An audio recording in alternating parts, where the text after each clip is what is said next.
Hey guys, Lance Kaminsky here. I'm going to do a video on budgeting and how to set up a pretty accurate budget so that you are consistently saving some money, having money for spending, and also possibly for giving, and able to do all the goals that you have.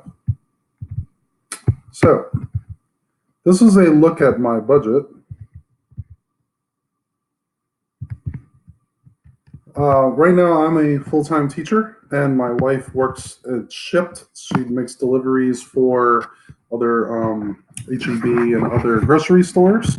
So people make orders there. She delivers them in. She's also going to be in nursing school, so she has to have a very flexible schedule. We're essentially living on my teacher pay.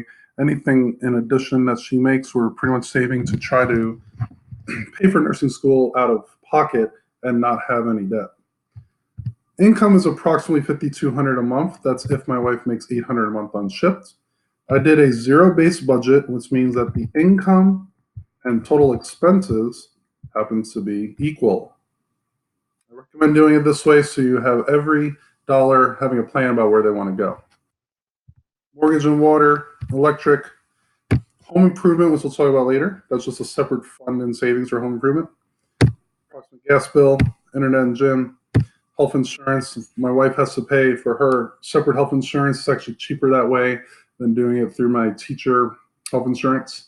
It's a whole separate video I'll make in the future where you could actually save money possibly by using private health insurance. Cell phone, insurance savings, extra car, random amusement. That's just random cash that we don't, my wife and I take 150 a month. We don't talk about where that money goes. It's do whatever you want money. The rest of our money is pretty set where it's going. And also daycare. If you add up all of these numbers from here to here, we get $3,050. I wrote that as my fixed amount. Now, pretty much all of these bills will be at the end of the month. I'm going to refer to this. I get about 2,300 twice a month in my teacher pay. My wife gets paid weekly. I didn't put that in there in this particular line. On the last day of the month, so typically the 31st of the month, this is where all the fixed expenses go. Notice that it's $3,050. So the 2,300 that I'm bringing in, plus my wife's Shipt pay, pretty much covers that amount. The rest of the expenses I have, these are all variable amounts. We don't know how much those will be from month to month. I put groceries in here because my kids eat a lot. I try to eat quite a bit too. So groceries, I put a 600 a month, but that does change from month to month, and that comes in pretty irregularly. I'm not buying groceries all at once. We typically meal plan. We'll buy once a week, make our plan for the week, and go from there. Going out to eat, we put it as 300 a month, and that's a family of four for the month. It actually sounds a bit small, but we actually follow that. And then we have the coveted random budget. This has to do with extra daycare costs, extra going to the doctor costs. Unfortunately, our health insurance is a bit expensive because we have to pay our deductible first. So that's $100 every time they have to go to the doctor's office. Random clothes, randomness of kids, buying stuff on Amazon, those Target and Walmart purchases that say $28 and you don't know what it came for. That goes in the random budget. I know some people would like to break that down even more, but we figure as long as we're near that 900, we're in good shape. And then that leaves $350 of just savings. Now that sounds like a small amount compared to the 5,200. 350 over 5,200, not that much money as a percent.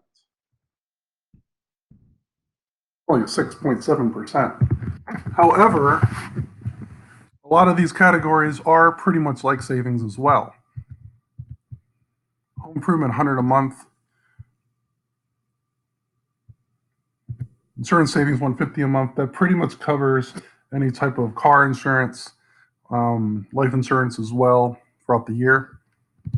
Car is $200 a month. That's just going into our eventual future car, but it's essentially savings right now. So if I add all that up, our effective savings rate is not horrible. However, I'd like it to be higher. 100 for that, 150 for the health insurance, and 200 for the gas, or sorry, for the car. 800 divided by 5,200.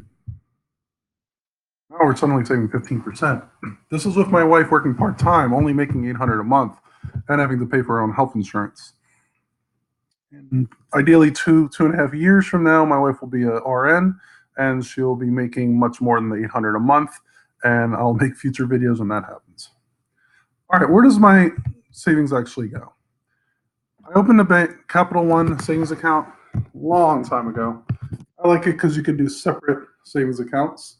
You'll notice here that I have 200 a month in the end of the month going to my next car. 150 a month is going to insurance, random car repairs needed, and 100 a month is for house stuff. We do own our house, besides our mortgage. That is our only debt we have. I find about 100 a month usually covers enough. We actually have more in our house budget than we don't have, so that's always a good sign.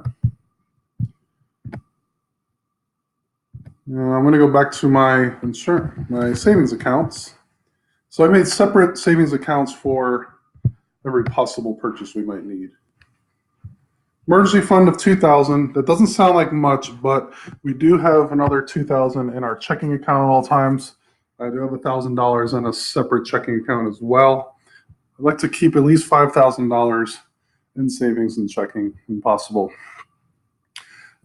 I know a lot of financial people say they recommend having much more than that, like 3 to 6 months expenses.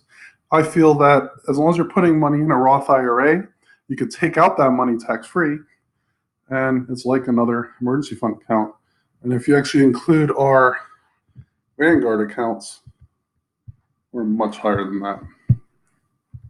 So your emergency fund, house maintenance, 100 a month goes in there. Insurance, 150 a month goes in here. And it pays for about $700 every 6 months for our car insurance. And then we have another few hundred a year on life insurance and so on. So the 150 a month typically will cover all of those insurances, so I don't get worried out of nowhere a big bill's coming. Next car, 200 a month. I did a separate vacation fund. That's essentially our extra floating fund that we have. If we ever go under the budget in a month, I will put it in there. And we also have a credit card from Capital One. It gives us 1.5% cash back on everything we buy. So we typically buy everything for the month in our other categories. Gas, cell phone, groceries, restaurant, random, all go into credit card, get 1.5% cash back. Typically ends up being almost to $20 a month. So that's something. And those are all my savings, right? So again, we pay off our credit card, our other accounts here. The 15th of the month is when we'll pay our whole credit cards. And then we see our budget. Again, I like to keep $5,000 in checking and savings at all times. If we're over 5,000, I'll put the extra in the Roth IRA.